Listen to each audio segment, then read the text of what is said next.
Jumbo, everyone, welcome to the Funniest Guy at Work. This is a show where I, Nate, your friend, and my co-host talk about pop culture, entertainment, and TV, and it's all pop culture, really, and politics, and news, and anything else that comes across our mind. So, anything at all. Just, it's a lot of fun. You see, we're going without the cue cards, and you can tell. Yeah, starting off. Start off. I just want to drive this home. We talk about things. But, with me every week are my co-hosts, starting first, hailing from the state capitol in his home, lovingly referred to as Thug Mansion. He is my close personal friend, Jay Miracle. Jay, good evening to you, sir. Oh, good to be here. I heard a great thing in a rap song today that I'd like to start using as my thing, where I say, "I'm so deaf, I ain't never heard nothing." Now, was that from your new favorite rapper, the Riffraff? The Riffraff? No, it's not from the Riffraff. It's not from the Iggy Azalea, which I'm going to mention later on. Not from anyone white. What's that? Iggy Azalea, huge fan. Love that fancy. Love it. Loving it. Yeah. But yeah, no, it's not. Great story. All right. Cool beans. Okay, moving right on because this is getting awkward. Hailing from the other O in the Hollywood sign, he is my Sunset Coastal brother, my other close personal friend, Kabuki Chase. Kabuki, good evening to you. Hello, how is everyone this evening? Good. Real quick, Good. I actually, yeah, that's it. You guys just talk. I asked you a question. Yes, it's a question. Yeah, you pointedly asked. By all means, just talk whenever you feel like. No, I was trying to explain Riffraff to somebody without visual aids, and I could not do it. Because you need to see what he looks like, yeah. Yeah, it's really... It started, like, I came back from the dentist, and they're like, how did it go? And I'm like, oh, it's great, I'm going to get Riffraff teeth. And they're like, what do you mean? I'm like, oh, he's kind of got, like, shark teeth, kind of like, they're like platinum teeth like Jaws, the James Bond villain. Like a bear trap. They're like, who is this dude? Like, no, he's got a weird fade, and he's got all this shit carved into it, he's got the icy necklace. Like, I am not forming a mental picture. Yeah, you really need to... He's like, no, the image that is in my brain cannot actually be a human being. And you're like, it's like wait. Yeah. Let's templatize this. Let's start with a cartoon version of Jay and Silent Bob from the Clerks movies. just as a blank canvas, and then no, I can't even do it. And you give him ridiculous hair, but I can't. It's like some cornrows and some like etching. Zigzags, and then he's got some of the videos I've seen. He's got the weird metal teeth, but then other ones he doesn't. So they must not be like a permanent. Those are grills that he puts in. It's a grill, yeah. Fronts. But yeah. MTV on the neck. logo. BET on the side, yeah. BET, yeah. It's hard to. There was actually there was a thing where they were gonna make a cartoon out of Riffraff. Really? I listened to it on different podcasts. They had this idea where they were going to have these cartoons of Riffraff. They were working with him about it, and then he like flipped out about it and just like wouldn't bailed. It's because he was an animated cat that lived in a junkyard with a big fat cat, a cat on roller skates who always spoke in rhyme, and a brown cat who's just kind of Weasley. No. Was there a brown cat that was... Yeah, I don't remember the brown. Was that Mungo? No, Mungo was on roller skates. No, Mungo was the fat one. Wordsworth. Yep. Wordsworth. roller skates. Yeah. Yep, and then there was a brown cat who, like, he had his hair kind of looked like this. Kind of went up. Wait, are you talking about Riffraff himself? No, Riffraff kind of wore a Riffraff was the leader. Riffraff was like a little... He's a short little... he had a scarf. Like he had this like the you know what? I know who you're talking about. I don't know what that character's name is though. Yeah, I can't remember his name off the top. He was like Riffraff. That's how he always talked. And then he had like, hey, I got an idea. Let's go ski and before we flee. I forgot that they had a specific name. The Cadillac Cats. The Cadillac Cats, yes indeed. Cadillac Cats. And they were attached to Heathcliff, the show. Oh yeah, they were much like Garfield and Friends, with the U.S. Sneakers gang. I guess you would say to Garfield and Friends. Yeah. And Garfield and Heathcliff, actually voiced by Mel Blanc. Yeah. Yeah, you're right. That's true. Welcome everybody back to Heathcliff Hour. Apparently that's Hector. Hector, the Himalayan with a New Jersey accent. Yep. Yeah, that makes sense. Kind of it. I mean, I guess it's kind of Jersey-esque. Look, Wikipedia is the definitive word on everything. I don't remember going, what are you doing here? Yo, huh? I never once heard him requesting a gabagoo. Hey, what are you wussbags doing? Says Hector. You're wussbagging. And that is 10 points to Kabuki for a callback.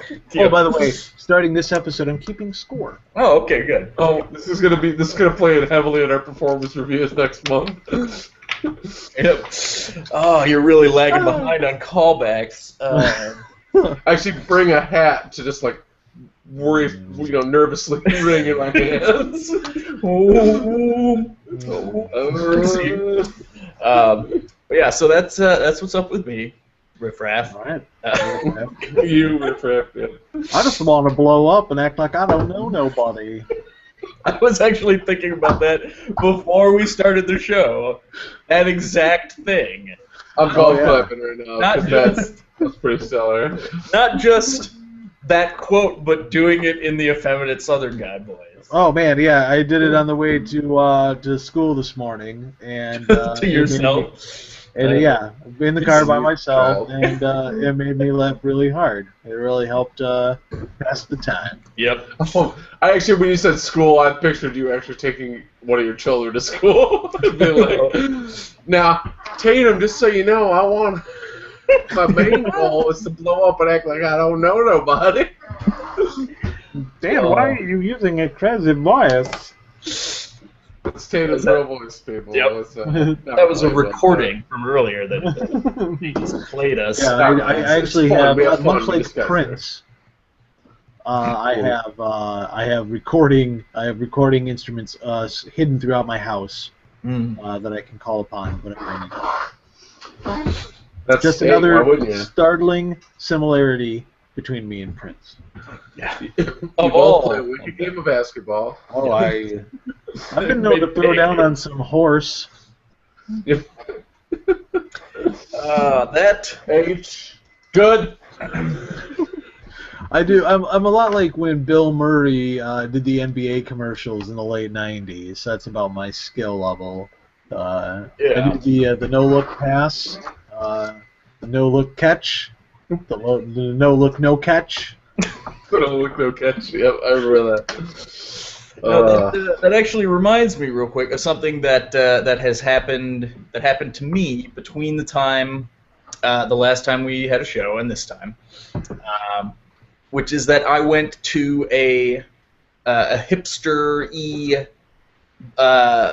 cocktail lounge, and you said horse. It reminded me because one of the drinks I had with a friend was a horse's neck, which is a real thing.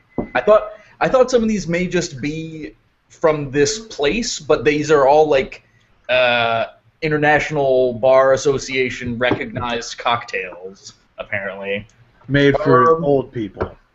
Is it Insurance Bar Association? What is it? Beverage? The IBA, whatever it is. I think it would be bartender. I don't know. Yeah, we just kind of have bar associations sewn up as our kind of thing. Yeah, I don't know, but I just looked it up, and it's an IBA recognized cocktail. The horse's neck is basically bourbon or rye whiskey and ginger ale with lemon peel in it. Like, it's not fancy. It's tasty though. And that I had something called a Huntsman that I can't remember what's in that one. Or no, it was called a Buck Hunter. And I don't know. That's sounds like it have Jaeger in it. It's Cabela's Buck Hunter. Cabela's Buck Hunter. That's actually just Budweiser served in a mossy oak glass.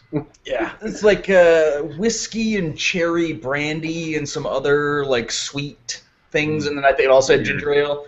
I had something called a Krakow Salt Mine, which is this Zbroszka, this weird like Polish.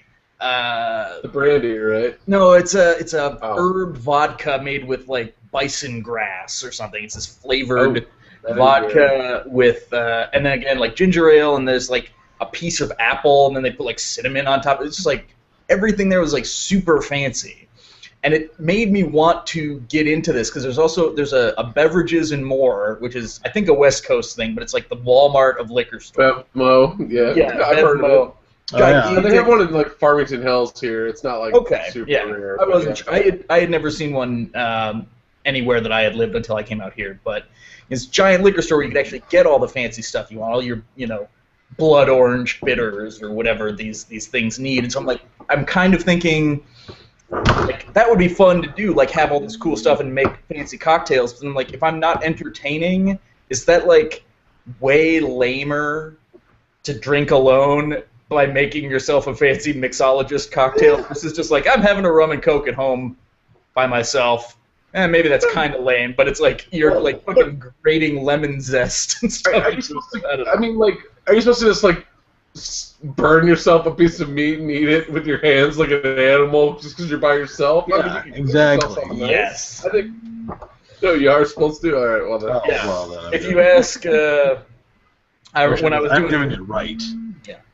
When I was doing low carb and I looked for people like low carb recipes, some of the stuff you see is just the most bachelor shit. Like, I just brown a pound of ground beef and put it in a bowl with ketchup, and then I eat it with a spoon. Like, that's disgusting. I call it bachelor meatloaf. I'm like, that's. Now, if you change it to Korean barbecue sauce, I would be. That's so nice. But I guess, there's room for the utilitarian, have a beer or whatever. I think there's a middle ground between just having a simple mixed drink or a beer and having, like, the fanciest thing where you need, like, coconut milk and, like, I don't know. You need steamed unicorn assholes. Yeah.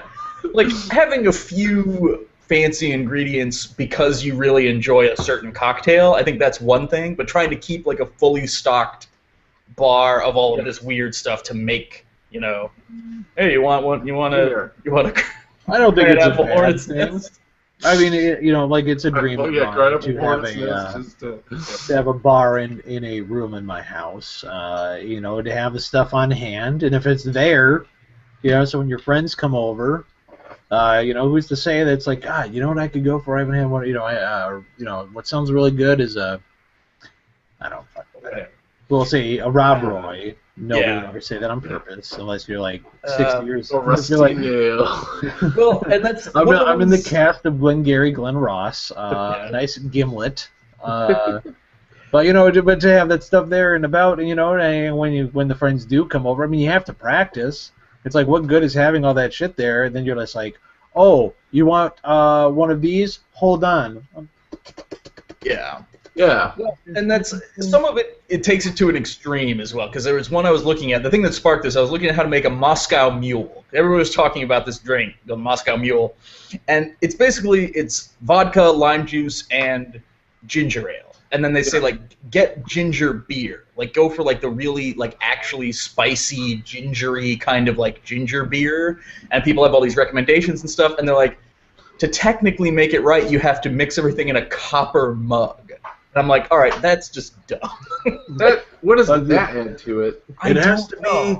It has to be when the moon is in the waning cycle. Yeah. And you stir it widdershins 3 times. Make sure to cut the lemon with a silver blade. Yeah. So, I don't think I would go that far. But I do kind of want, if I had to have a thing, I'd be like, hey, knows a lot about cocktails guy. That wouldn't be too bad. Oh, that'd be kind of fun, because your brother knows a lot about beers. Yeah? You know a lot about cocktails.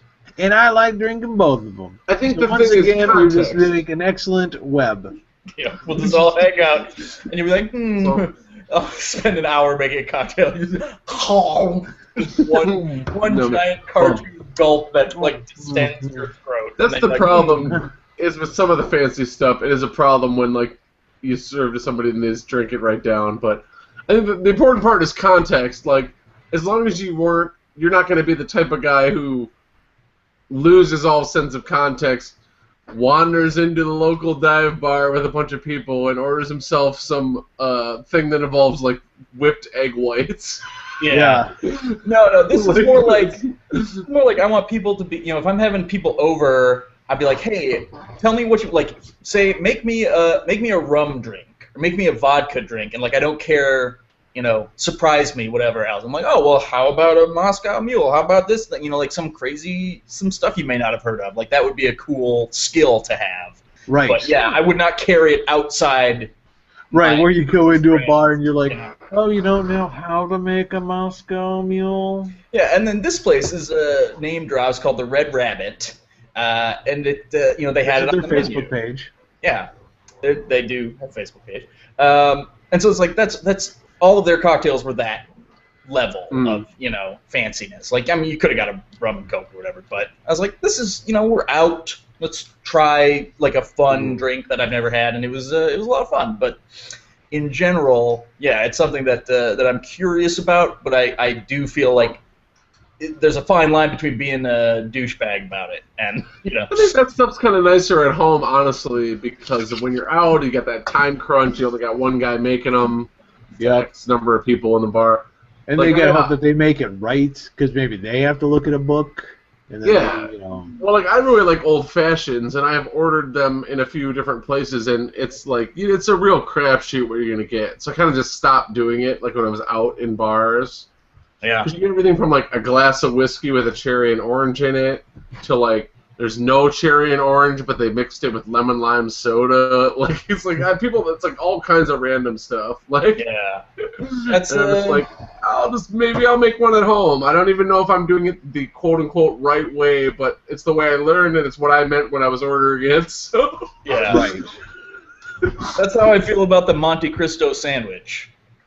You bring that up. I'm just saying, it goes everywhere from the Bennigan's Monte Cristo, which is a like deep-fried club sandwich served with jam, to the time that I was at the Pancake House in your old town, and it was like a French toast sandwich. Yep. Was it the Monte Cristo house, or was it the fucking Pancake House? It was the Pancake House where I didn't get pancakes. So we go to the Pancake House, listeners, and I say, God, this place has great pancakes.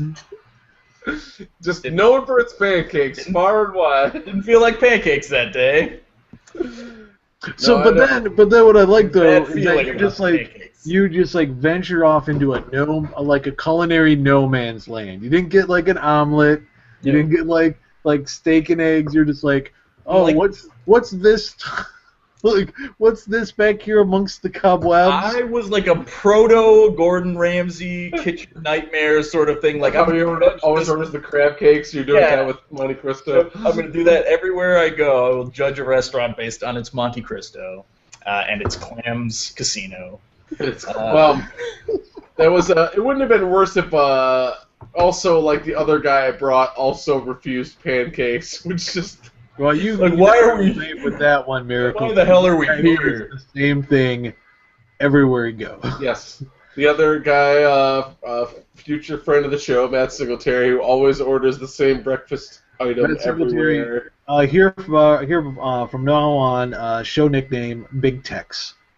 Big Tex. Yep. You got a job in Texas. I don't know if I told you that, Kabuki. It's gonna be. No, I saw his wife posted something about them moving, and I looked it up trying to see if it would be any cheaper for me to go visit because it's technically really close. But no, it's cheaper to fly from California to New York than anywhere into Texas. So is it drivable? Well, we'll talk about that later. No, it's like 24-hour drive. Texas is fucking huge. This is the thing I think everyone forgets is that you can drive all day from one part of Texas to another and not leave Texas. I mean, we're kind of used to like a state that you can cross in like 6 to 8 hours. Like, nope. there's like 36 hours of Texas. It's one of the biggest states in the east to west. So that's what's up with us. Texas. That's what's going on here. Let's do the shill. Oh, okay. Real quick, and we'll be talking about it more in the future, but for now, I do want to remind people to check out our Zazzle.com store. That's Zazzle.com/FGW store for some items. Currently, we have stuff based on some bits and catchphrases. We're looking to add more in the near future as our timeline opens up a little bit. The Facebook page is probably how you found us, how you're watching it. We do appreciate when people like the show, but we also really appreciate when you share the show, because that's how we get new listeners. That's how we bring more people into it. So sharing and liking, both appreciated, but sharing more if we had to pick. Gun to my head. Share. And then also, if you have any ideas for the show or comments or concerns, you can email us at thefgwpodcast@gmail.com. Correct. And then we are also looking to get back into our Twitter feed, which is at FGW Podcast. That is also correct. I remembered. He nailed it. I got all of them. I was going to make a little card, but I figured there's like 3 things I should just learn to remember. I should just learn. So yeah, check all of those things out. We invite feedback. We like to hear from you guys. Most of it comes in the form of Facebook comments and things, but that's appreciated as well. So, so yeah. In the meantime, just spend all of your money at Zazzle.com. We gotta get that balance up. Get them aprons. Get them steins. You know what, guys? It is Father's Day, not this coming Sunday, but the following Sunday. And what dad wouldn't love an apron that says "Starting Off Hot"? Yeah. Huh? Your dad's out there. You got fire letters. Yeah, it's in fire letters. It's fun. I'm not actually a dad, but I would love. Well, I'm a dad to some dogs. Yeah. It's Father's Day. Yeah. Yes, we do celebrate Father's Day here in this household. Now, I'm a father. I'm the father of hip hop. Actually, I'm the father of hip hop. So I am the father of lies. It'd be nice if hip hop would call a little bit more. I mean, just you can pick up a phone, hip hop. Hey, sunrise, sunset. I have wisdom to dispense. Cats in the cradle. That silver spoon. Dig that crazy cow, man. Yes, we have no bananas. No, actually, talking about Father's Day reminded me. At least you don't call them your children or your babies. Fur babies, or your I don't call them baby. fur babies. Oh yeah. This was something on the show. Yeah. Not IRL all the time. But no, this was something that I know you guys want to talk about a little bit.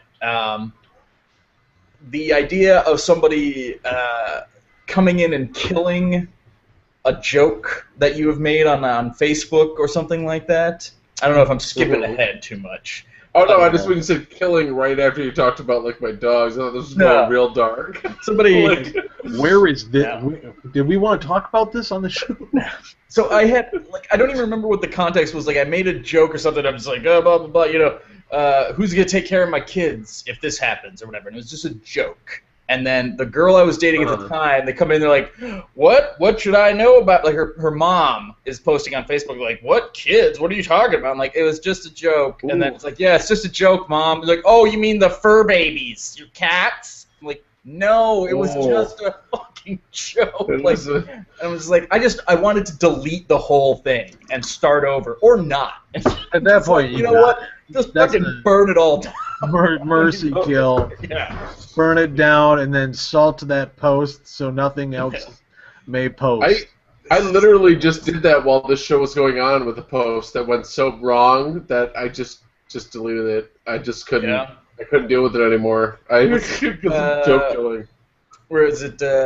We were talking about your hip hop, your new hip hop sensations. Yeah, it was literally the one where I said I can accept Iggy Azalea, but I can't. If Little Debbie blows up, I'm out. Yeah. Which is Iggy Azalea was part of a group of white girl rappers who were fashion students in New York. I feel like I even talked about that on this show before. Yeah, no, we Little did. Debbie's the worst one. Yep. That was my whole point. Not a big deal as a status update. Everything went wrong. People are like, do you mean Iggy Pop? Yeah. Are you talking about Iggy Pop? I can't tell if somebody's joking or if they just... I'm like, really? If you don't know what's going on, like you're on the internet, you can look it up before you comment. Or are you trying to be funny and it's not coming across? Like, yeah, it happens. Yeah. No, it was all going along, and then somebody else jumped in and they said something about their kid, and then I was like, they always post about their kid, so I was like, holy crap, you have a kid? And then that person said something mean back to me, and I just deleted the whole thing because I'm just like, this is going way wrong. Yeah, that really went more off the rails than I would have thought. But that's... It was literally completely off topic. I don't understand. This Facebook posts are an unlimited resource that falls like a gentle rain. There will always be another Facebook post. We don't need to cram all our unrelated topics into this one. We really don't. Find some reason to post about your kid in a kid-related thread. Well, I mean, one thing like, oh man, my kid loves it, Iggy Azalea. You know? Yeah. But if you're just railing, yeah. You know, if you're like, oh man, it's huge. My kid's all over it. I hate it because I have to hear it 25 times a day. Or just be like, I don't want to say it's because somebody posted about something related to their kid, because it wasn't that. It was just that as a thing that was already going wrong, and then I reacted to that in maybe not the best way, and it went more wrong. And I'm just like, what am I even doing with this thing that was originally about a white girl rapper I don't like? Yeah. What is the point of this? And we talked about this before the show, but there is the idea of the person, an older person traditionally, and this is why it's not acceptable when a younger person does it, is using the Facebook thread as like, oh, hey, that person exists. I had something to tell them. While I got you here. Yeah. Don't have me here. There's no here. Be like, hey man, have you guys heard this new NWA? It's dope as hell. And be like, yeah. So, are you coming to your cousin's graduation? That's the classic one. Yeah. Billy, I'm gonna drop off that casserole dish tomorrow at 4. Does that work for you? You may not see this. This is posted on something that you posted like May 1st. It's like they just found it because they haven't refreshed their browser. That's the good one too. So yeah, or when they go through old photos. Yeah, the photo necromancy. They're just like, rise from your grave. I guess that's a little more, because it's photos. I guess it's a little more acceptable, but it depends on what the comment. They're like, oh, you were at so and so, huh? It's like that was, and it's like from a photo of 3 months ago. It's like, okay, you're asking them to dredge up like an old story and tell it to you. Like it's not. Well, I swear I have a photo that when I posted it, somebody was like, "Oh, this is adorable." It's a picture of like the kitten that I had, or whatever. And then other people post whatever. It dies off after a couple of days, and then like 8 months later, the first person who commented just posts, "I still love this photo." I'm like, are you drunk? Like, you keep it real. Just going back through, let's check out Chase's photos. Be like, oh, it's that kitten one again. I'd better post. I am now tempted because I do like to troll. Sure. I now want to go back to like the first photos you guys put on Facebook and be like, nice. No, find some people. Go back to some people's wedding photos from a really long time ago and just be like, such a beautiful couple. Like, just ran across it. Like, just find an old and just post a smiley face emoticon. Just bump like that all the way up to the top with no content at all. See, that's actually something that I want to talk about in an upcoming project, where it's like the emoticon is not. Those aren't words. They're not, pictures with 1,000 words. No, it's not. A picture's worth 1,000 words. You know what I'm saying? It's a picture of Pictures face. worth 1,000 words. Good, 'cause I'm not so good with words. I actually like our modern society and our way of communicating because it allows me to talk like an old Final Fantasy character in that when you're confused by something, you can just send back a bunch of question marks. And I was always like, what is that saying? Like, that's the subtitle of, like, you know, Cloud, bunch of question marks. I'm like, is he just like... Would it be so different if you typed out, what? Yeah, I don't know. That's just like saying what in less letters. Yeah, sometimes I'll just send one question mark, and it implies, I don't know what you mean by that last text, or whatever. And it's like, they can determine what the confusing element is. I think that's actually good, because that's when you really want to know what they mean. Because if you go, what, with no capitalization and no punctuation, you don't really want to know what they mean. That's what Little John does on most of his texts. Yeah. That's Little John. What? Yeah, no, that's DMX. And Stone Cold gets that all the time when he's texting too. It's like he texts something, and then like 5 people text back, what? That's a wrestling joke. It's and the what that thing. And actually, I did that pretty good too. I was responding to a friend of the show, Biff Mash. He had said something, and I was gonna ask him something that started with what, but I accidentally somehow my ham fists hit enter or whatever after what. So it just said what. And then I said, down the road, I was like, this is my actual question, but it still works just as one. And it was just, he's like, oh, I thought you were just Stone Cold what? I'm like, I wish I had. No, I think it would have been better if I just had the courage to do that. Just left it out there. Actually, I do remember that. They knew what I wanted. So there's a website. I don't want to get too sidetracked here because we're almost through what Chase is drinking. But we haven't done more history. Now we got to I read this website called Kayfabe News. It's kind of like the Onion for pro wrestling news. I love it. Get up on that. It's a funny. Even if you don't like wrestling that much, it's funny. They do a great job of even if you have the vaguest idea of how wrestling works or anything about wrestling, but they had one where it was time-traveling wrestling fans still use what chant at WWE events, 10 years after a character that it is associated with has retired. Because it's still very prevalent now. If somebody pauses too long in their promos, you're getting a what. You have to be quick on the draw. And it actually, if you get the opportunity, I'm sure it's on YouTube, and watch Mr. T's Hall of Fame induction speech, where he delivers a sermon about how much he loves his mom.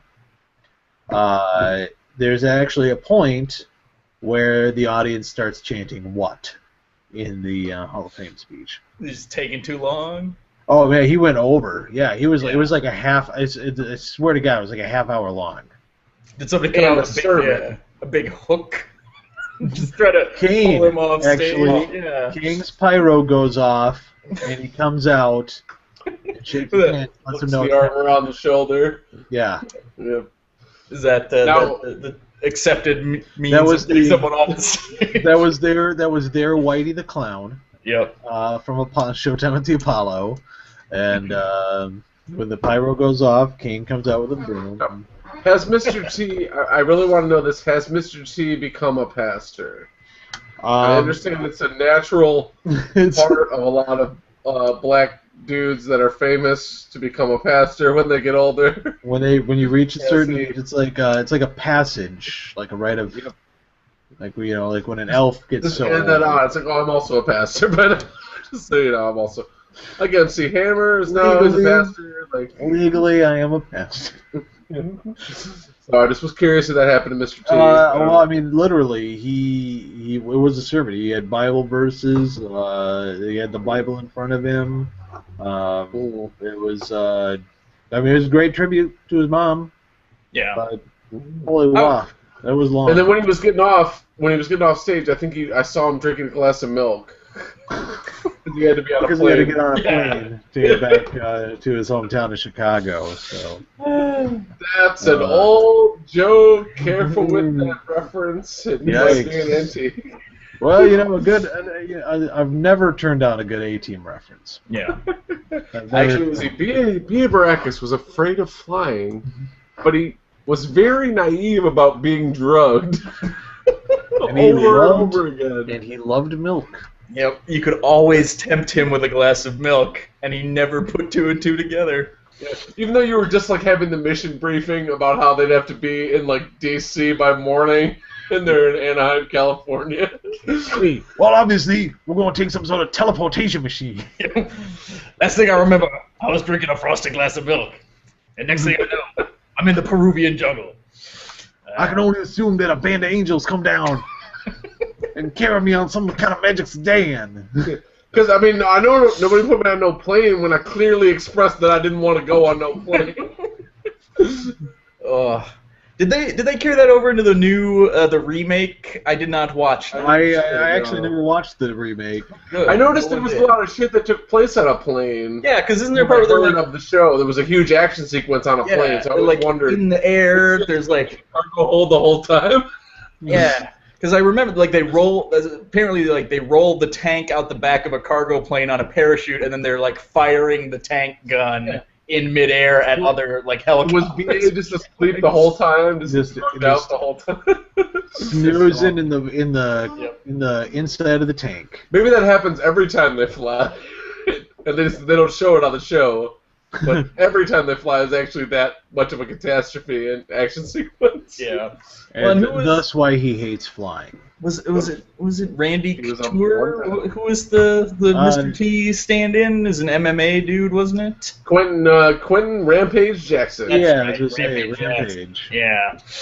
He was the worst coach on. He was the worst coach on The Ultimate Fighter since Quentin Rampage Jackson. Because he coached 2 times and he was the worst both times. Was it non-consecutive? Usurped his own better? Badness. They were non-consecutive. Yes, he's a good guy. He's just a bizarre weirdo. Yeah. I think we talked about this on the show way back in the day when he was in a car chase with the cops, but he was running away in a truck with his face spray painted on the side. I love he got caught. He got caught for that one. Yeah, that'll do it, I guess. Well, they had their Cracker Jack guys working on that one. Yeah, he's like, I think it might have been this guy whose face was on the. I'll make sure. Dick Tracy. Deputy Dick Tracy. We have ourselves a guy with his face on the side of a truck. I don't think he actually got any charges for that. I think he might have gotten let off due to like temporary post-fight crazy brain syndrome because like when people get hit in the head a lot, like it can cause their brain to be kind of a crazy brain for a while. Yeah. That's how you get serial killers, man. You got dark on that one, dude. That was a dark aside. No, I'm just saying. Well, no. Did you hear Nature? No, Benoit. Oh yeah, that's right. There have been a number of tragedies associated with people getting hit in the head, but we still love to see it. That's why MMA is actually safer than boxing because if you're stunned, they'll stop the fight. Then instead of you get up all the time, you get micro concussions over and over again. Plus, you just get to hit him in a bunch of different places. You don't need to hit him in the head all the time. You can they don't allow chair headshots anymore in the WWE. Oh, yeah? Yeah, I've heard that, yeah. Well, the thing with MMA, too, though, is they will have these people, they're a little bit rare, but they're like, I'll never tap out, man. I'll go unconscious. It's like, really? Would you? Because that's really dumb. That's really dumb versus tapping out if you...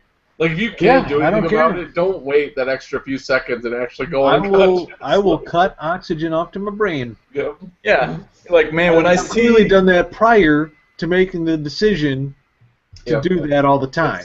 They say it's 6 seconds before brain damage once you go unconscious, basically, if your brain's cut off of oxygen. Which means so you're basically banking on the referee realizing you're unconscious before 1 Mississippi, 2 Mississippi, 3 Mississippi, 4 Mississippi, 5 Mississippi, 6 Mississippi. That's it. You're done. You're already getting brain damage. Yeah, and also, let's not forget, it's not like you're in a quiet room where the referee can really just focus. Yep. Both fighters, just this and that. He's right up there. Is he okay? Is this guy okay? Well, they do take a close, and I've actually seen people do the wrestling thing, but for real, where they lift somebody's hand. Because the wrestling was always 3 times. Does it ever stop and do a fist shake? No, it never. It never. I'm always hoping for it. It's like. He's just bench press the ref. One time. Gorilla press slam. One time. I would never watch MMA again if I ever saw it. If I've ever... Be like, that's it. I'm like, there will never be a greater moment in a real-life fight. The mic drop of moments, Huge crowd pop, just, camera focuses right in on the hand. Or just like, or if like some guy just gives this huge like roundhouse like Muay Thai kick to the face, and he gets down, but then he just gets up and just. Yep. There's a lack of not selling the moves in MMA. That's the real problem we have with it. Is people don't no sell moves because they're real moves that actually hit them. It's what's kept me from being a fan. Actually, it's like, oh god, he's in an armbar and he's tapping. He's not lifting the guy up and carrying him around and slamming him. Selling it, man. That's why I think I don't understand why there aren't more triple threat MMA matches. Just one after another. Yeah, there's 3 guys in the octagon. Just 1 pin wins. And nice. I don't understand. No small joint manipulation. I'd like to see that, actually. That'd be kind of interesting because, like, it would just last forever because the third guy would just be breaking it up constantly. Yeah, one guy gets somebody else in some hold and another dude just kicks them both. Yeah, that's the thing, is that what you got to count on is somebody puts somebody in a hold and you kick them both in the face. Standing there, just kicking them. Or manager interference is also a time-honored way that you also, I noticed that is also lacking in MMA. At one point, I saw a guy who was in an armbar, and I was like, this is the perfect time, because the guy who was in the armbar was Asian, and I was like, where is your manager to throw salt in the other guy's eyes while the ref is distracted? Why is no one elbow dropping him from the top of the cage? Why? I'm like, I don't get it. They're so similar. Why? Yep. I have seen. Oh, sorry. No, go ahead. I could say this for if we ever play. Hey, what is it? Well, yeah, never mind. I've seen some real wrestling. I've seen some wrestling moves in MMA. Not to make this the wrestling versus MMA podcast, but I've seen some wrestling moves, and they're always awesome when it happens. Like I've seen a suplex, and there's something about a suplex when you know the other guy did not want to be suplexed at all. That makes that suplex extra nice. Like I've seen a guy do like is it German when you do like more than one at a time? Like when you rolling German. Onto him. Yep. I've seen that. I've seen an accidental tombstone pile driver because that's an illegal move to spike someone on the top of their head. That's crippling. Yeah. There's a very famous power bomb done by Quentin Rampage Jackson, and what it was basically he was being armbarred by a guy. Like he was on top of a guy, and the guy had his arm. Yeah. See? Here it comes. Instead of just wuss-bagging out.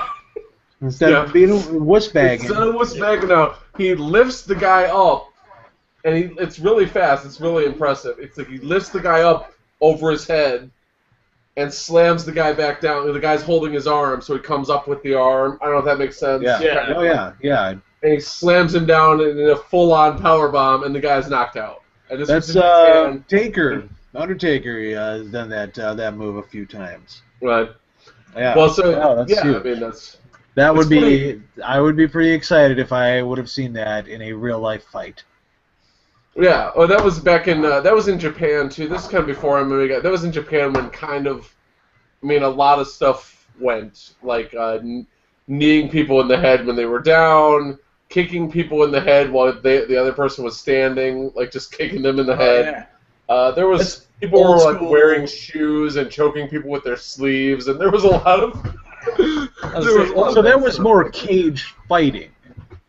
Well, old school UFC was like that. Before MMA, before the term MMA really like reached the zeitgeist, there was like the old school UFC, and then they would do like the weird off-Broadway UFC style matches in Japan that were like even more ridiculous. Yeah. Well, Pride, that's the thing, because Pride. To bring it back to we really are going off on the Combat Sports Edition, but the kayfabe type thing that Nate was talking about earlier is in Japan, the line between like fake fighting and real fighting is not as clear cut as it is in the U.S. Yeah. So they would have a lot of the promo, a lot of the pageantry, but then they'd go out and fight for real, as opposed to the U.S. where like the U.S. wants to make its MMA like boxing. Basically, they're like, this is for real. We're serious. We're serious business. In Japan, they're like, how about somebody dresses like a samurai? We have some fireworks. Ultraman comes out and that would get me in there. But here's what I like about Japan. Again, we don't want to turn this all into we love MMA. Oh, it's too late. It's too late now. But in Japan wrestling, and much like U.S. wrestling, the matches, hold on to your hats, boys and girls, are predetermined. All right, so but in a U.S. match, before outside of your hardcore ECW stuff, I mean, you have matches like miner's glove on a pole. You have your ladder matches. Those are pretty extreme. But in Japan, you have C4 matches. Yeah.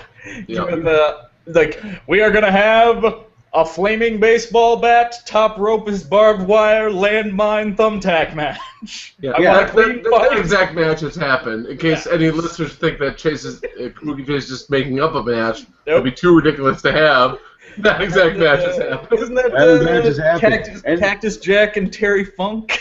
Yeah, pretty much all Terry Funk and Cactus Jack. It's like here's what you do. If just think in your brain of like a match where you're like, there is no way they would have done that match. Like, don't be ridiculous about it. Like, oh, losers. Machine gun match. Yeah, no, but no. But I mean, just like barbed wire and there's just imagine, a baseball bat wrapped in barbed wire that is also flaming, and then just smashing it into Mick Foley's face. Just imagine that scene, and it's totally happened. Many times. And the thing is about Japanese fans versus American fans. American fans will be loud.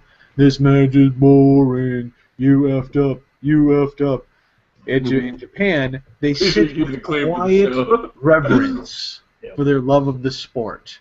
So you think the crowd is cold as hell, but they're just like eating up like every second of it. Because as soon as the bell rings, it's like they save all of their marking out for the end. So it's like, ding, ding, kaboom, the roof blows off the place. So it's like, it's really weird to watch Japanese wrestling matches as an American fan, because you're just like, how can you be eating this up? This guy just got suplexed onto a pile of toothpicks. Ooh, that hurt. Yeah. Thumbtacks is pretty bad, but ouch! That's toothpicks. Like humiliating. The kind of look like little swords. Toothpicks and silly putties, so they're all sticking upright. Just onto a big pile of Lego. Yep. It's a barefoot Lego match. Pull the worst. Ouch. Actually, that's actually in the Extreme Wrestling League in Branson, Missouri. That is a big time main event. Well, look, who hasn't stepped on one and it hurts like a Dickens? We all know it. That's what. All right, I'm going to take you to Chinatown. We're going to have a barefoot Lego match this Thursday at the Yakov Smirnoff Arena, the Branson Community Center. Now we will respect timeouts whenever. We're not savages. Whenever. We're not savages. You need to take a timeout, rub your tootsies. Everyone there, including the participants and organizers, are all effeminate Southern gentlemen. Yeah. They're all very polite. It was like, hey, y'all. It's me, the heel. Hey, y'all. Oh my goodness! I'm Blackbeard. I'm a son of a bee sting who's gonna come to your town and wreck up the place. Hey, I heard everyone here in Branson it's just a big bunch of nobodies. Bunch of know-nothing dummies. I heard you guys don't know your heads from holes in the ground. Hey now! Mic drop. So that's like when the guy comes out to break it up. It's like, hey now, you ain't talking about Branson. Clem's the guy's manager. He's a big talking beaver.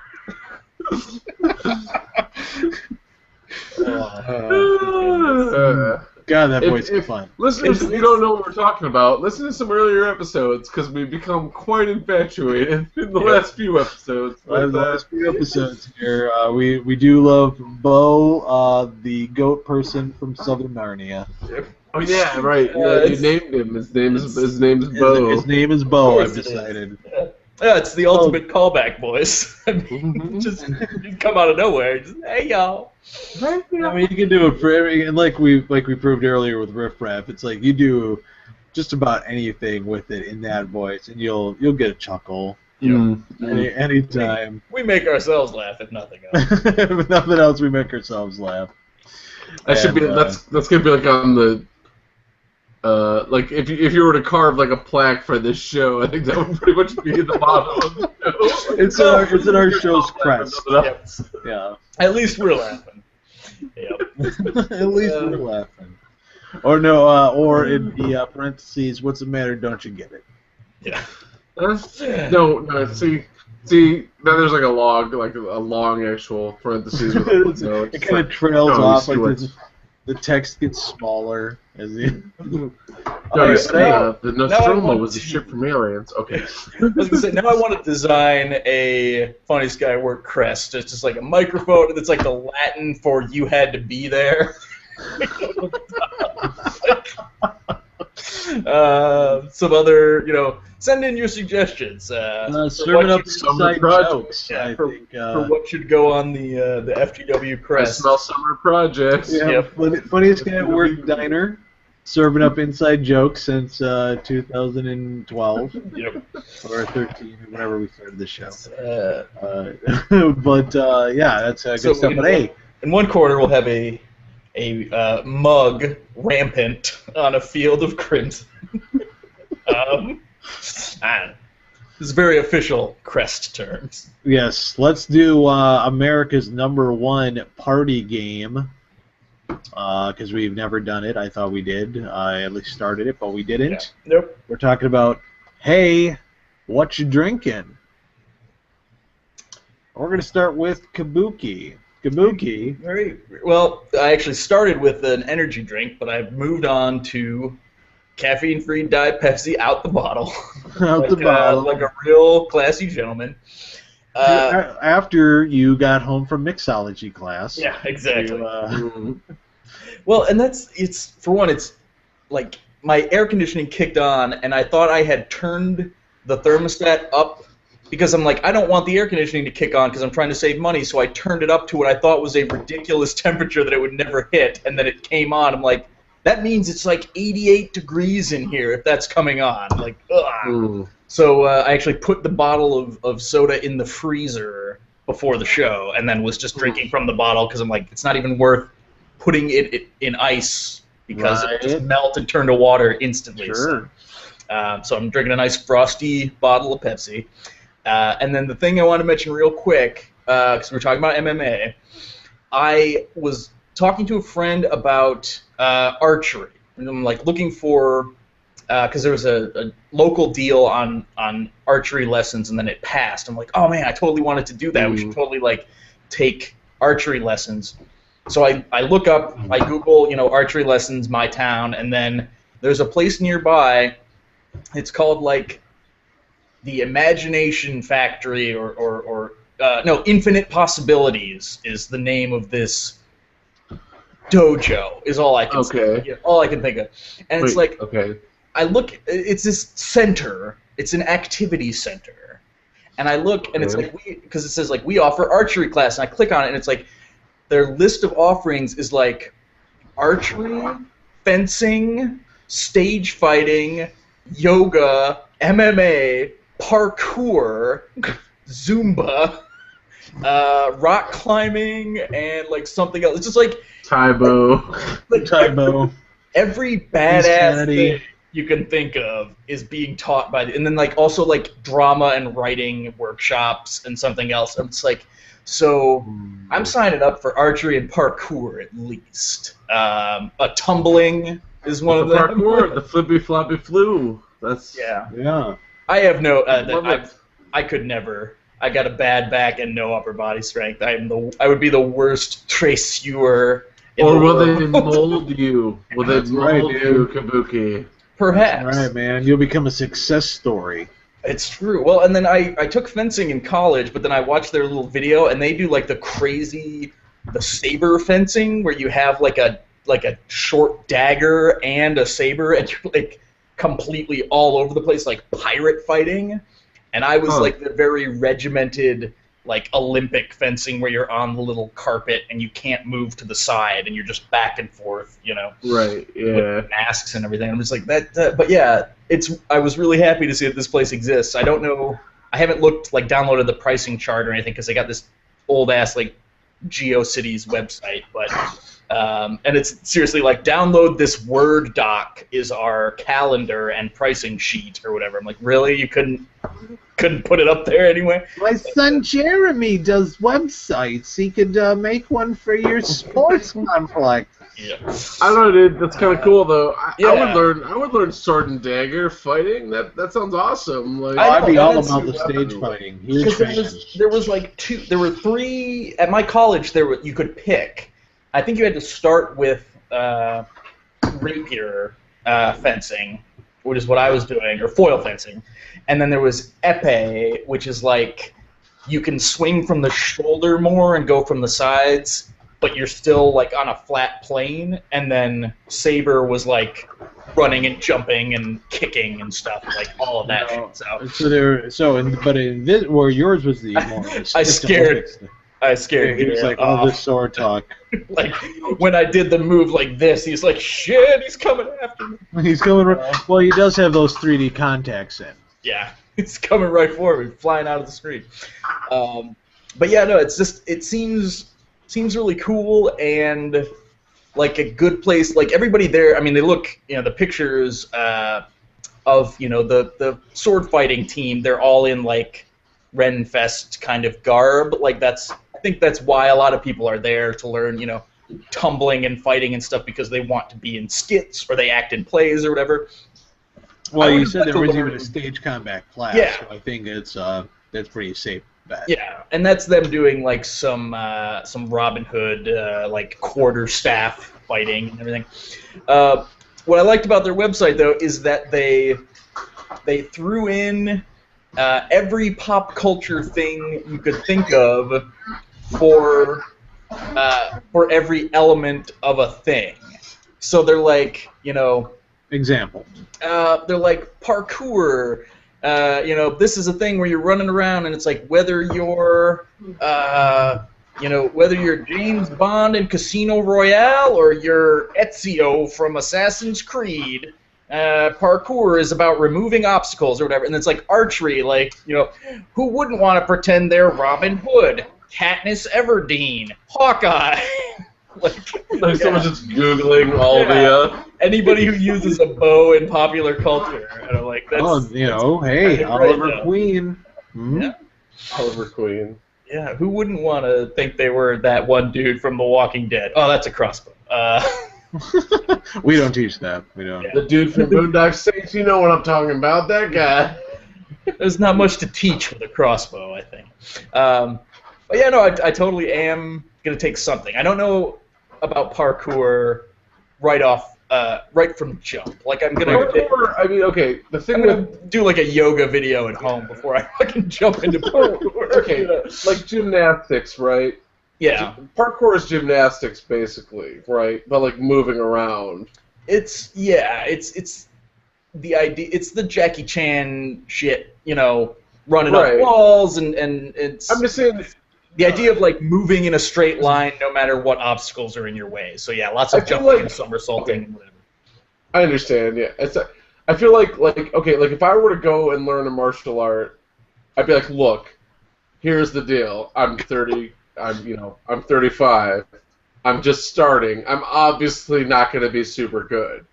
But I could learn it to the level of, like, where I was, like, doing some shit and I was enjoying myself. I feel like parkour, starting just when you're 30, you just kind of, like, constantly just, like, hit the wall and hurt your knee. Like, I don't know. I could be wrong. I like how you get real brass tacks with the sensei or the Shifu. Look, this is what you're working with. This right here. You're like, all right, I'd like to sign up for the 6-week program. Oh, well, excellent. Well, thank you. We look forward to Yeah. Let me just show you what you're. Let me just give you a little quick preamble. Yeah. I'm not trying to discourage it. I don't know, man. I'd be curious to know how parkour could go, because gymnastics, like, you're done at, like, 23. Like 23, 24, like, you're getting too old for that shit. Like, tumbling, the tumbling class is kind of crazy to me too. Like, they should, like, I'm not going to be tumbling. Like, I'm just. Hey, I'll tumble for you. Yeah. The way they do, like the Olympic tumblers who are on, like, the crazy springboard floor and everything. Like, no, it's crazy. Well, then again, you're just trying to you're not trying to go out and earn a gold medal in a competition, so whatever you do might be, Yeah, I don't know. I think parkour has got to be like, you get in good shape so you can run and jump, and then you also learn how to, like, roll and take a fall, because that's pretty much all it is. Taking the ball. Some scrambling up a thing. Mick Foley is phenomenally wealthy, and basically, if you want to be real, all he ever learned was how to take a bump. Yeah. His amazing ability to take a bump basically made him phenomenally rich. And being a gross miser. Yeah. Well, that's true. He was also a real penny pincher. Went to Japan, ate no Japanese food, ate like one ramen packet a day the whole time he was there, just saved all his money. Nice. But he also had a winning personality. He has a great personality. He's a nice man. And I was actually just watching. I may have mentioned this before on the show, but I was watching a 30 Rock episode where he guest starred as Mankind, and in the credits he is billed as WWE superstar Mick Foley as Mankind. Nice. Like, his official billing is WWE superstar Mick Foley. Nice. Always pretty great. So that's what I'm drinking. So that's what you're drinking. That's what you're drinking. Tall, frosty glass of MMA parkour. I am at least going to take the archery class. So if I'm not just arching the shit out of some stuff in a couple months, you got to call me on that. Well, that show, it's not a class that just teaches you everything about the TV series Archer. No, I already know everything about the TV series. All right. So I'm actually teaching that class at the complex. So. Yeah. It's very confusing.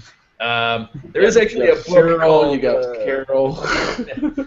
There is a book, a sort of humorous book, written from the perspective of Archer, called How to Archer. And it's on my Amazon wish list, ladies. Ladies. I don't know. Ladies who have to. Ladies. You know. That's I used the term ... ladies like 4 times, ironically, in my OkCupid profile that I just made. Because you have to answer questions, and it's like, would you ever sleep with somebody on the first date? I'm like, I haven't yet, but I'm open to having my mind changed. Ladies. I hope that pans out in text form. This is like a bunch of L's and then a bunch of A's. Lady. People either get it. If they don't get it, they're not worth your time. Yeah, that's pretty much how I wrote my whole profile. Because they're like, I look at people, they're like, what books do you like? And they're like, oh, I like The Metamorphosis in 1984. I'm like, no, you don't. You like fucking Anita Blake Vampire Hunter just like everybody else. Quit fronting. And so I just put like, it's like books, movies, food, whatever. I'm like, I'm really just down for whatever. Like, if you can make a case as to why you like something, I'll totally give it a try. And if I don't like it, I'll say, that's not for me. And if I do, I'll be like, thanks for showing me that thing. And that's true, and I'm not going to make a big list of my top 100 movies or whatever and then have you try to determine what kind of person I am because I like Super Troopers and Shawshank Redemption. Like, whatever. This is bullshit. That sounds like a person I'd want to hang out with. Well, yeah, and I do like both those things. I watch them together on two TVs next to each other. I press play at the same time. It's called the Super Shake. Left speaker plugged into one, right speaker plugged into the other. It's called the Super Shank, and you do it. You actually listen to Hoobastank while you do it. It's play on a. It's a bunch of levels. If you feel like getting down, you do the stanky leg. Now, Andy Dufresne got that syrup in him. Got antsy in the pantsy. We're the sisters. You're gonna give us oral sex, right? Meow. And then he goes into the office and he puts the record on, but it's that crazy like Swedish techno that they're listening to in the car. All right, so that's what I'm saying. Andy Dufresne wanted to go to Shenanigans. It was the place with all that crazy shit on the walls. This is a rich vein, and that's just two random movies off the top of my head. You could combine any two movies, and we would go on a humorous riff for at least a few minutes, where we mix and match quotes from those movies, and it would be hilarious again, at least to us. It is fun. I watch Super Troopers and Tremors. It's called Super Tremors, and okay. We can't go back to that well. We already did Super Troopers, yeah. So you gotta. It's good. It's like our old, the old one we had in very early shows. We had the old bit of where you do one comic in the style of another comic. Oh, that's right. Yeah. Remember that? Yeah.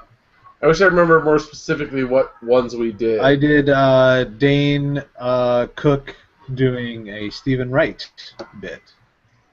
Oh, that's right. Where you're like. Where you were Dane Cook, so you're just like... I was doing Dane... Yeah, I was Dane super frenetic. I'm going to put wall-to-wall carpeting over hardwood floors. Yeah, it was the brick wallpaper. Yeah, that's right. Put wallpaper over real bricks. Real brick. I was close. I didn't quite get it to that. I have an office in my house. That's good. That's good stuff. All right, so how about Nate? What are you drinking? No, you want you? Yeah, we'll go to. We like to do Miracle last. We saved the best for last. He requires that. He is the because he loves Vanessa Williams. That's why he save the best for last. Sometimes the sun goes round the moon.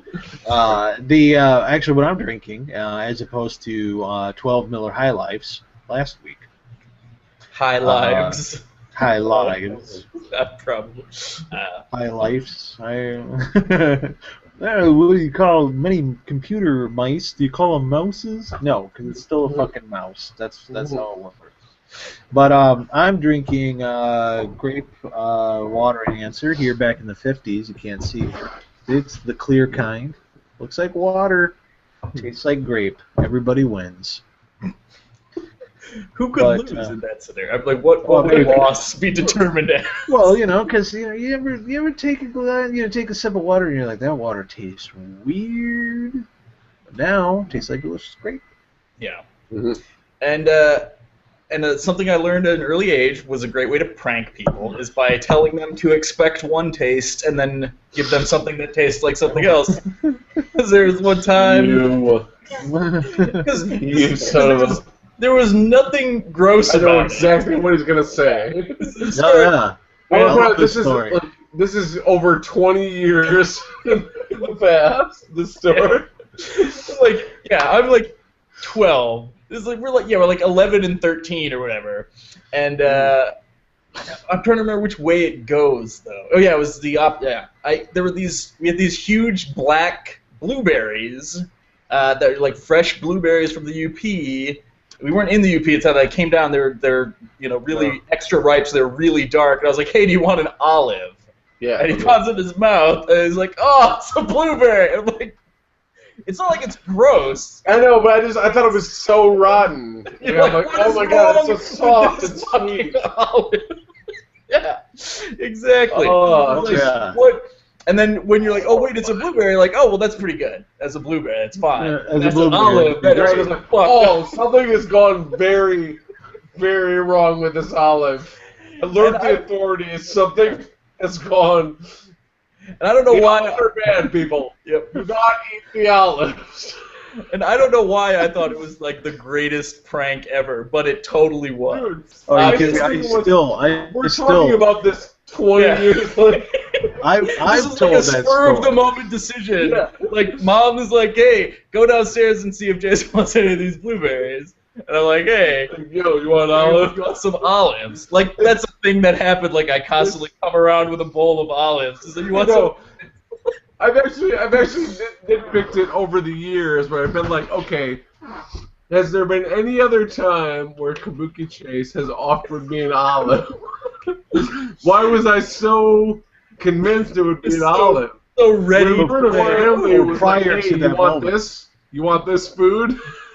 Also, I was taking a gamble. They'd be like, no, I don't really feel like an olive right now. Like a random olive delivery. Well, I love olives, though. I love fucking olives. You are a sucker for olives. I'm done again by my love of olives. Derby and I wound up in a similar food situation where we were eating saltwater taffy in his room, like you do.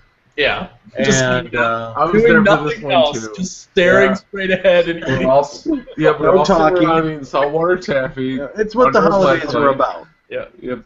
Yeah. Under a black It was under a black light. His room was blacklit at the time. Yeah. Yep. His room was exclusively blacklit, and so of course, as you know, it skews your colors.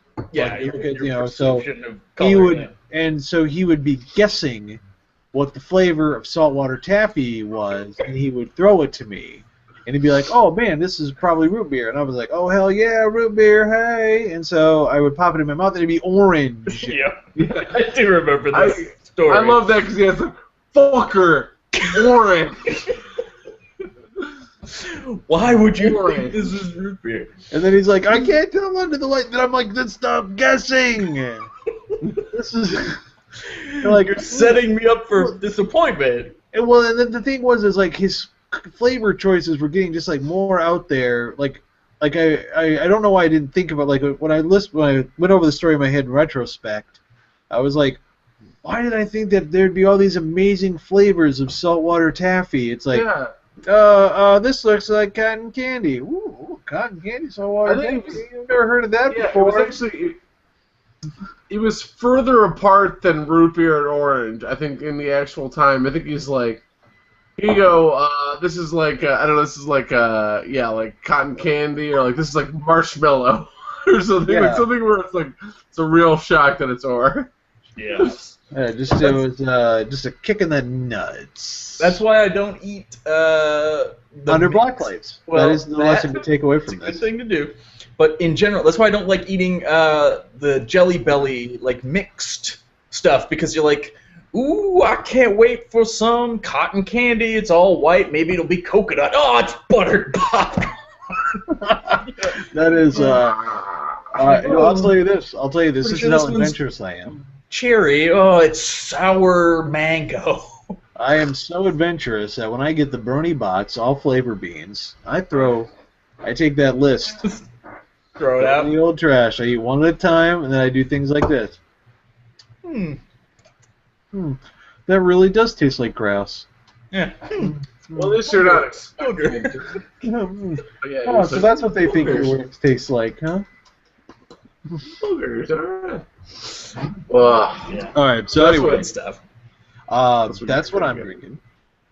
So what I'm saying is you should prank maybe your wife or children and say, you want some cool, refreshing tap water, and then they drink it, and it's like lemonade, like clear water enhancer, and they get that first like sour, they're just like, oh wait, oh, as lemonade it's fine, as water it's fucked. I think that would be fun. Yeah. That actually reminds me, before we get to my thing, there was a very famous article, not very famous, but somewhat famous article of a woman's like hilarious pranks on your man type thing from Cosmo.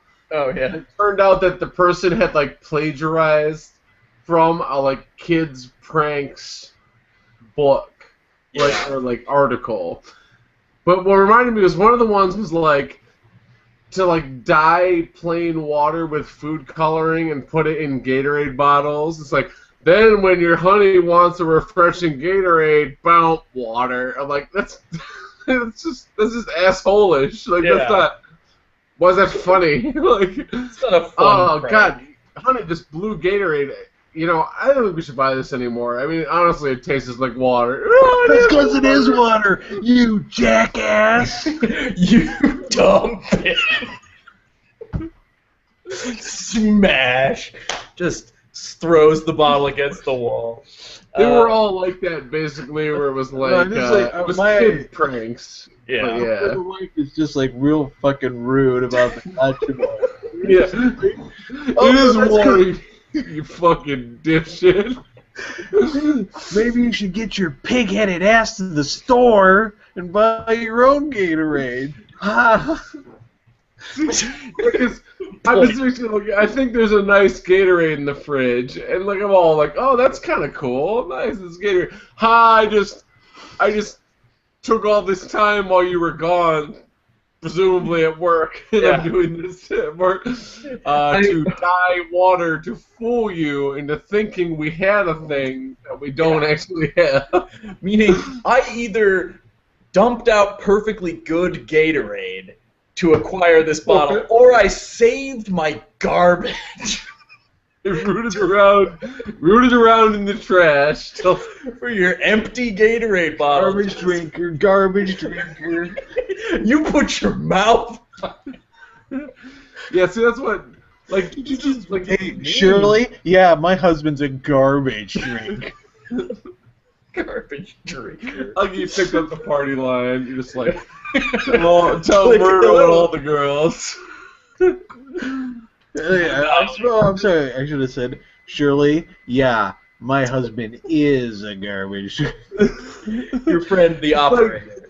And the thing is, like, okay, like I love diet soda. So like, if my wife decided on a hilarious prank is to pretend that she had got me some diet soda while I was at work, and filled up a bottle with just like painstakingly dyed water to the brown color of Diet Coke.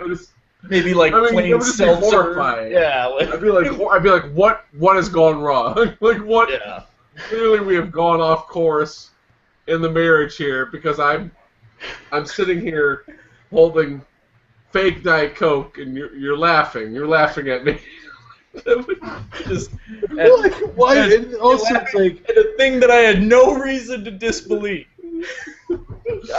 I trusted you. If I trusted you. Why would you lie about such a simple thing? And why?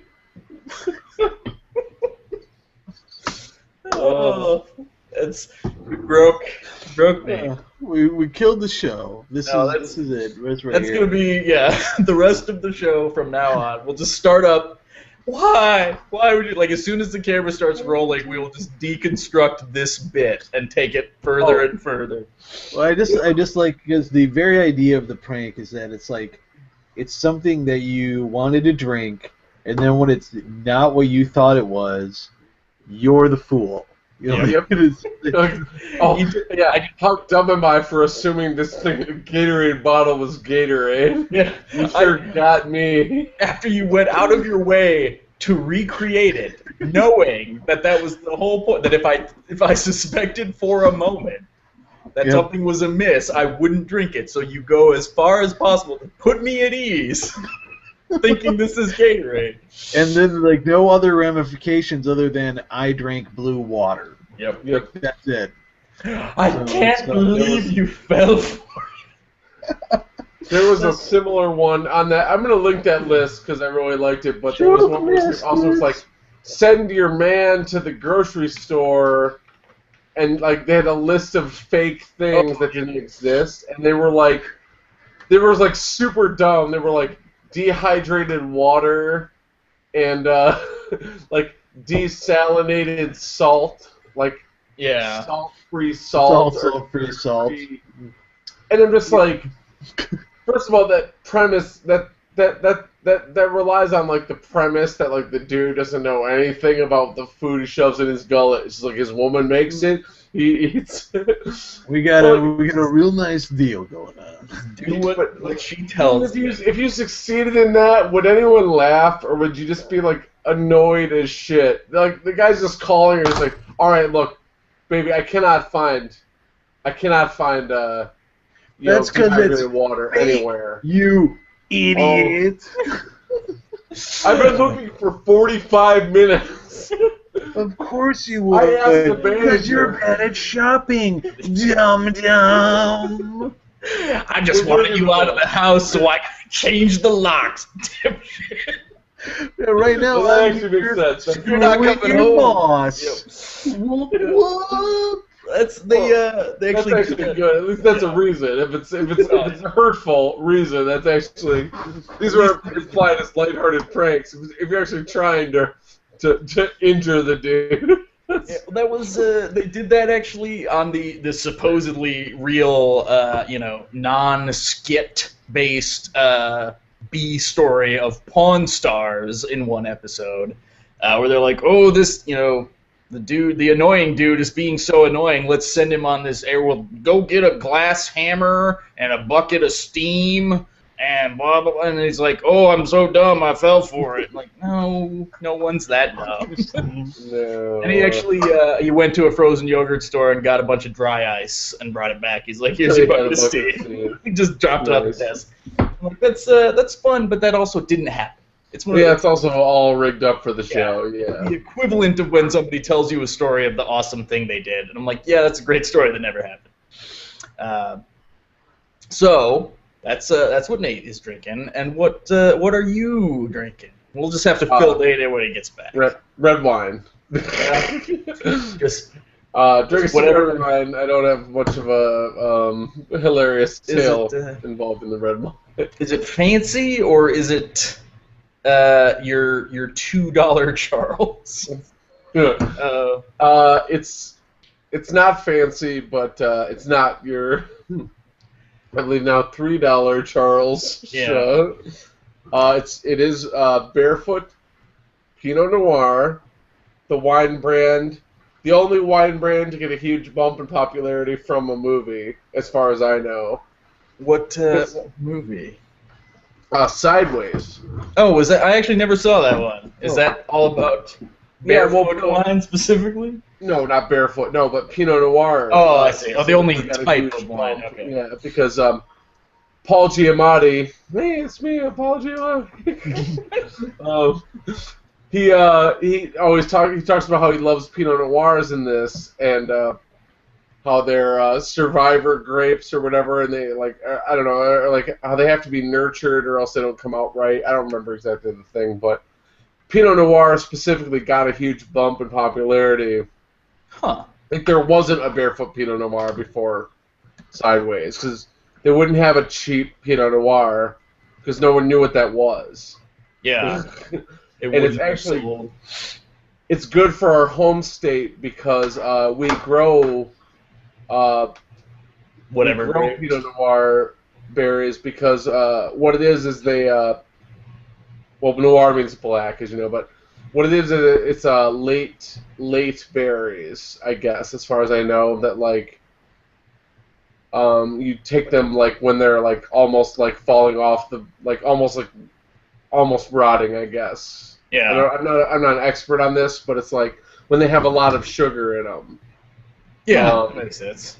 And so our soil, for whatever reason, in Michigan, lends itself, as far as reds go, to Pinot Noirs. So actually, Sideways did our whole state a huge favor because like people started giving a shit about Pinot Noir that had not given a shit about it before. Not to say that this is just garbage. This is garbage I'm drinking that could be anything. Yeah. I'm sorry to kill Barefoot as a sponsor of our show, but this is just garbage. So, well, and actually, I was pretty excited. I found out that Carlo Rossi makes Moscato. Oh, really? In the jug. In Nice. the jug. I still have not found a wine I enjoy.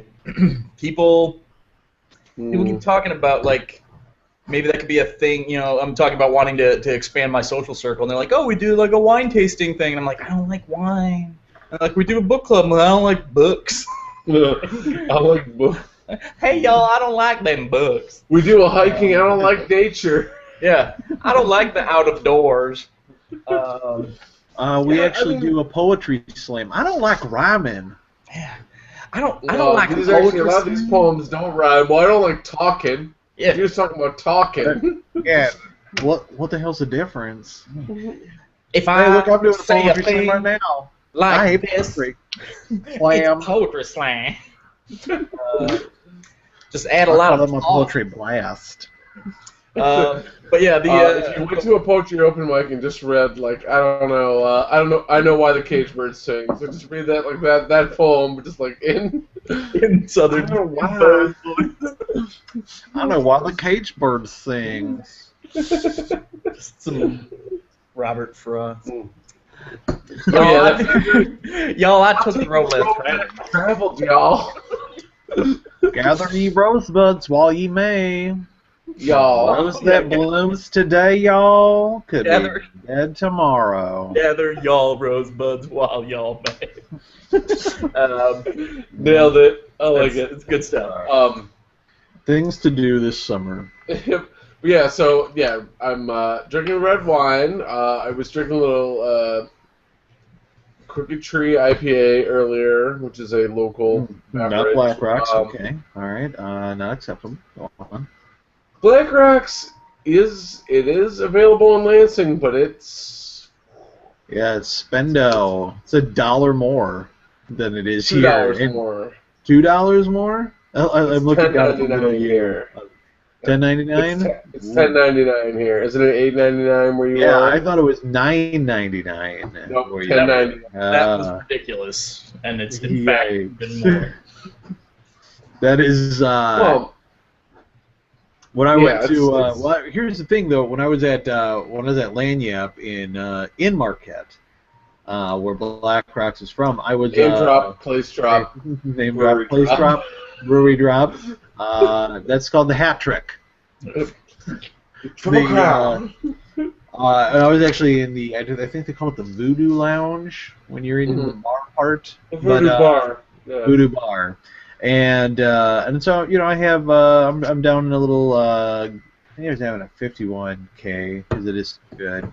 But I'm drinking a 51K, and she's like, hey, would you like another one? I was like, sure. And so I have, you know, number 2, and I was like, hey, so how much are these?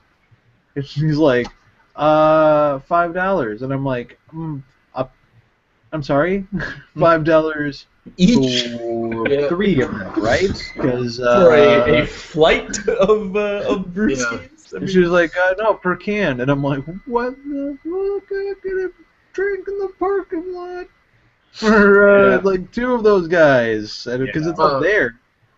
Yeah. My wife and I similarly, we got burned in a similar fashion recently at Meat. You've been there, Churros. Oh yeah. We went there. Yeah, you've been there too, Kabuki. That's right. Yeah. Good stuff. So you know, they started having beers there not too long ago. They started having draft beers, So they have this list of beers that are all $4, and then they also have a draft. They're like, ask us about our draft beers, and so I like draft beers. So they listed off their draft beers, and one of them was Bell's Two Hearted. So me and my wife both had a couple of those. Then we get the bill. Those are $6. Right. And I'm like, all right, I understand you didn't tell me what the draft beer price was going to be, but I just assumed because all these other ones were $4, it'd be $4. Because I don't even like Two Hearted. Two Hearted's not like my absolute favorite go-to beer that I'd pay $2 more per beer for it. I just like draft. Right. I prefer draft over a bottle in general, but I thought I was paying the same price. And where does that even come from? Like, that's nuts. Like, I thought like when I had the fancy cocktail with the weird, Polish vodka, like specialty shit, and it was like $7.50 for a cocktail with hard liquor that's weird, like, not, decently, not like top shelf or anything, but still, I'm like, that's about right.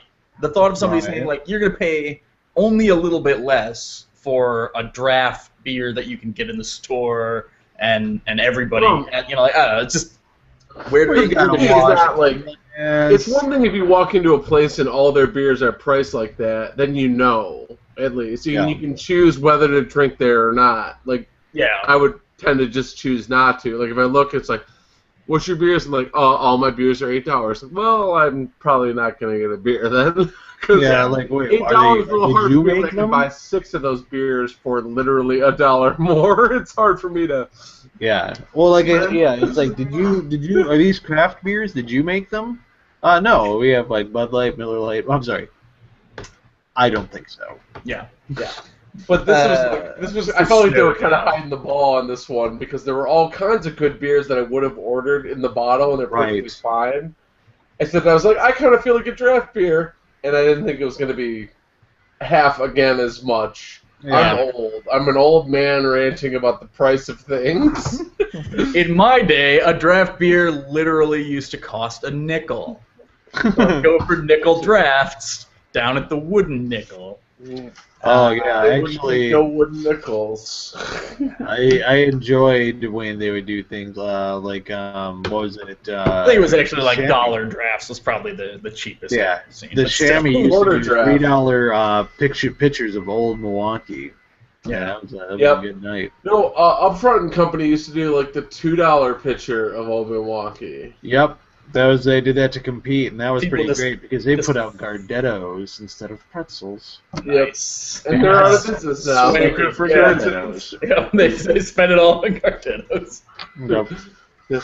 I'm surprised they're out of business, actually. This is a local reference, but Upfront and Company was a bar in Marquette. They had the Gin Blossoms play at them for, among other name drops. Yeah. Oh, hey, actually, that reminds me of sidebar. I was at a minor league baseball game that my wife had gotten tickets to for free, and we were in the city suite because she works for the city of Lansing. I mean, of Nowheresville. I think you said it multiple times this episode. Yeah. That's right. So we're in the suite, and so they were having a contest. The announcer guy was like super local DJ dude. And he was like, well, hey everybody, it's time for our contest where we have a guy in a hot dog suit racing a guy in a bratwurst suit. Very similar. Yeah. And there was like 20 people in the whole stadium because it was a Tuesday night game of minor league baseball. Like no one gave a shit. But so they dragged somebody up to. And it was like, okay, I need you to, they had them bet on how soon they could name a Gin Blossom song. Like how quick from when the song kept playing. So it's like, could you name it in 10 seconds? And the girl says yes. And the guy's like, I can name it in 9 seconds, blah, blah, blah. So basically it gets down to 5 seconds, and it's established as a Gin Blossom song. And so I turn to my wife and go, hey, jealousy. and then the song starts playing, and it's Hey Jealousy. Yeah, because what else? So I named it in negative 10 seconds. Just what the fuck else is it gonna be? Yeah. I was like, I can name that song in one. Yeah, I mean, like that song right now if you like, before you hit play. I wish I could have somehow communicated to I don't know, Greg or Boomer or whoever the Boomer. I mean that's I mean, what else was it gonna be though? That's what I'm saying. Yeah, I mean, I know. Like, that, it'd be like saying like this Wallflower song. Oh, one headlight, is that theirs? Yes, we were looking for one headlight. Done. You won. You won the game. Oh. You won the game. What Jim Blossoms is it could have been that like found out about you. Isn't that them? Yeah. Found out about you. Yeah. But I just figured Hey Joseph's got like a 50% chance of being right. The only reason we know that song is because we were alive. Yeah. That's like otherwise it's Hey Jealousy.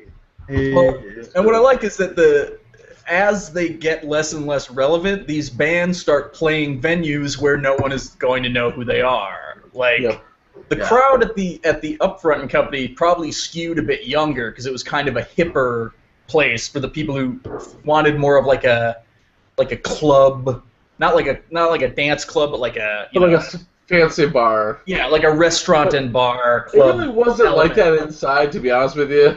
But but it was more so than people that. They're like, oh, I don't want to go to Remy's. I want to go to the Upfront because I'll put on my dress and whatever. Like they're all the same after a point. But yeah, so it's funny to think of like these, people who are 22, and then it's like, oh, the Gym Blossoms. What? Who? I think I heard them in that old movie. Those old movies from 1994. Yeah, I was gonna say like She's All That. Yeah. That old classic movie, Clueless. That's old. No. That does remind me when I saw Soul Asylum, because I went to see Soul Asylum. I think I might have even talked about it on this show. I don't know if I did, but yeah, I think I did. But similarly, when I went to see Soul Asylum has just stripped itself down to its bare. Like, it's like, all right, here's what we're going to do, people. We're going to start out with Misery. We're going to end with Runaway Train. In between, we're just going to cover some other songs from other bands. No shit. We're not going to do anything else for our own repertoire. And indeed, they did. That's nuts. Well, but yeah, I mean, they know what they're at, yeah. What's that? I was like, who cares? At that point, They know where their bread's buttered. They're hitting what you came for. Give it to them. Yep. It's worse than or it's better than I guess in a way when I went to see the Toadies and people kept yelling for them to play Possum Kingdom until the guy's like, look, I have a set list. I'm gonna play Possum Kingdom near the end, unless you want me to just play that song and leave. Nice. I understand that's our big hit, but we're trying to do some stuff here.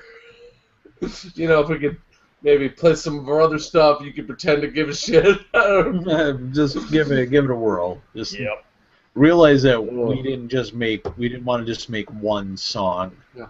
We were kind of hoping to do a whole thing. However, when I went and saw Los Del Rio, they actually just sang the Macarena 75 times. Oh, I'm doing their B-sides. Very similar story about that Baja Man concert I went to. It was just like an 80-minute Fish Pearl Jam style riff on just a jam band version. A guy's playing a sitar. He's like, "Who let them know?" And then the bass drop.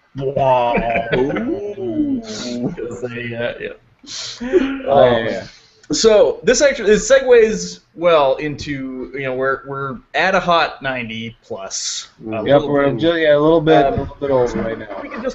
We could just sort of enter the descent here, and we talk about we've been reminiscing a lot, And that was sort of ostensibly the point of the show, so to take a look back. We didn't take a look back that much at the show at itself, so much as our own pasts and things from the past in general, like the Gin Blossoms. Mm-hmm. But in general, the reason we wanted to do a retrospective here is because well, I don't know, actually, was there any hinting at this, or just the... Nate, you mentioned that we were going to make an announcement. Yeah, that was the hint. If Nate, if you want to... Yeah, I'm sorry, my mom just messaged me. My mom, a fan of the show, as we all know.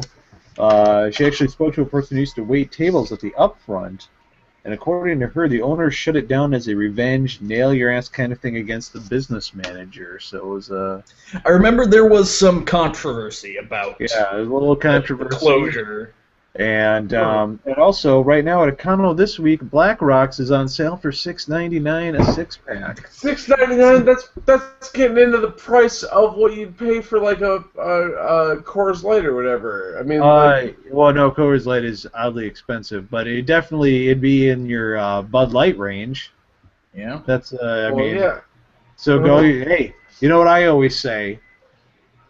Econo's foods.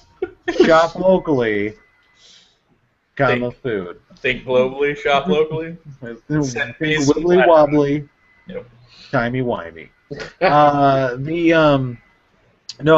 you know, because we basically play to a Marquette audience. I think we should actually put an ad in the Northwind this fall. Yeah. It's still around. Print is dead. I'm pretty sure that. We'll buy an ad on the Northwind website. Probably the first casualty of the decline of the modern newspaper, I think, was the Northwind. They can report on, honestly. But there was a major announcement we wanted to make. We are preparing for the descent here, and we here at the Funniest Guy at Work have decided that tonight, which has actually been kind of nice because this has been a really fun show.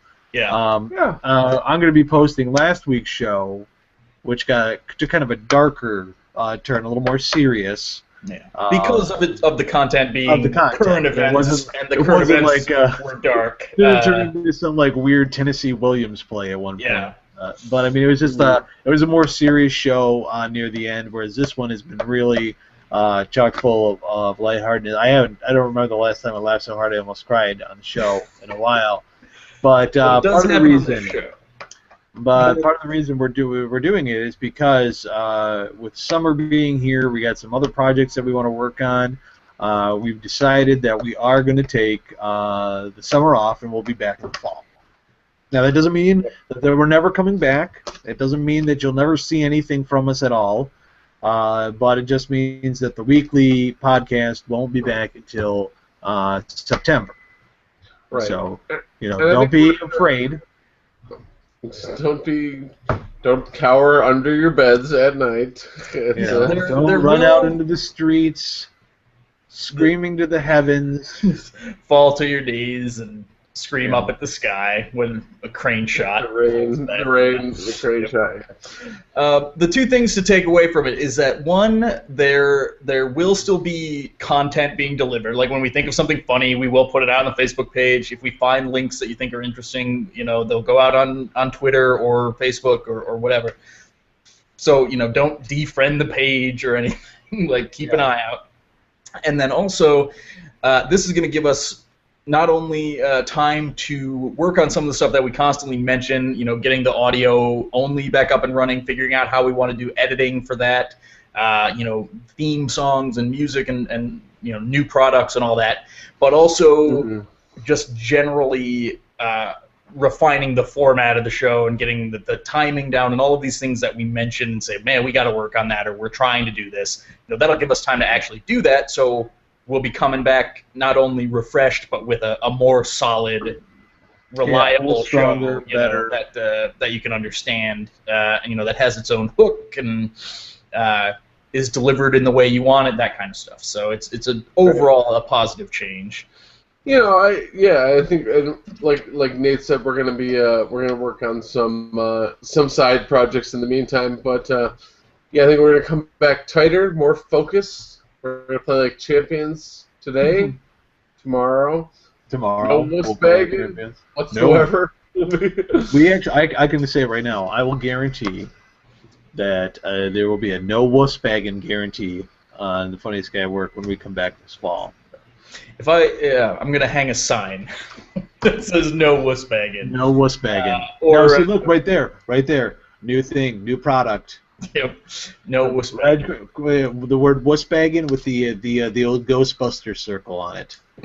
Yeah. Someday I'll figure out what the hell the name of that is. The no sign. The negatory. I don't know. It's weird that it never got its own name like ampersand. Yeah, I know. Also Pound sign. Hashtag. The @ symbol. That's actually called an octothorpe, which I learned because somebody.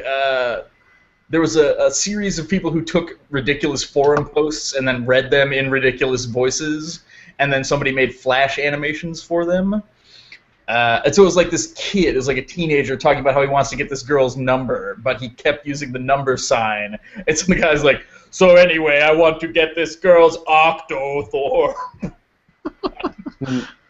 I do like the term octothorpe. That's where the audio, or you may have seen the one, the guy reading "How is Babby formed?" It made its way into its own meme. Using the term Babby, B-A-B-B-Y. I don't know. Somebody wrote a Yahoo question that was like, "How is Babby formed?"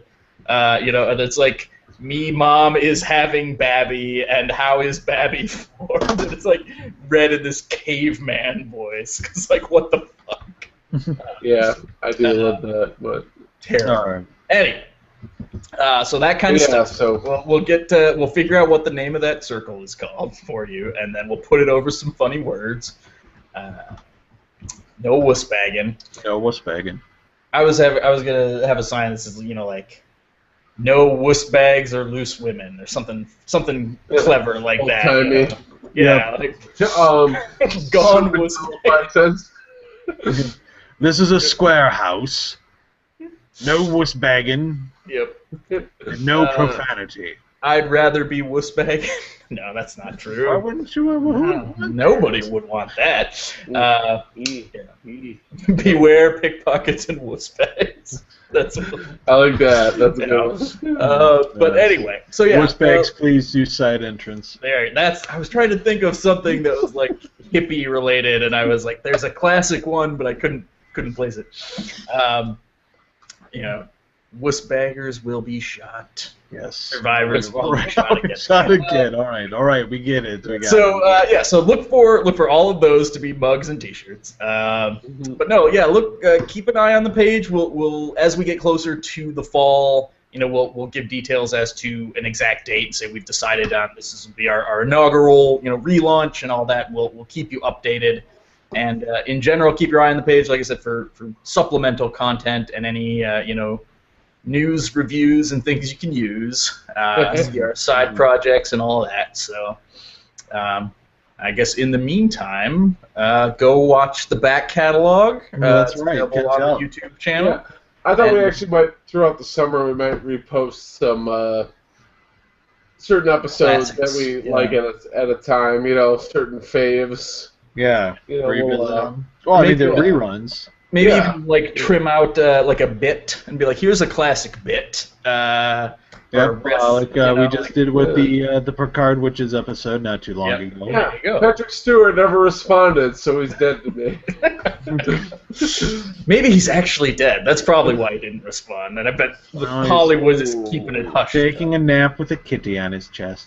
Yeah, like he does. So I guess there you go. For the time being, that'll do it for us here at the Funniest Guy at Work. Yes, indeed.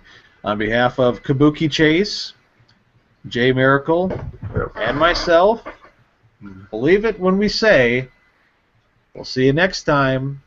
Have a sweet summer.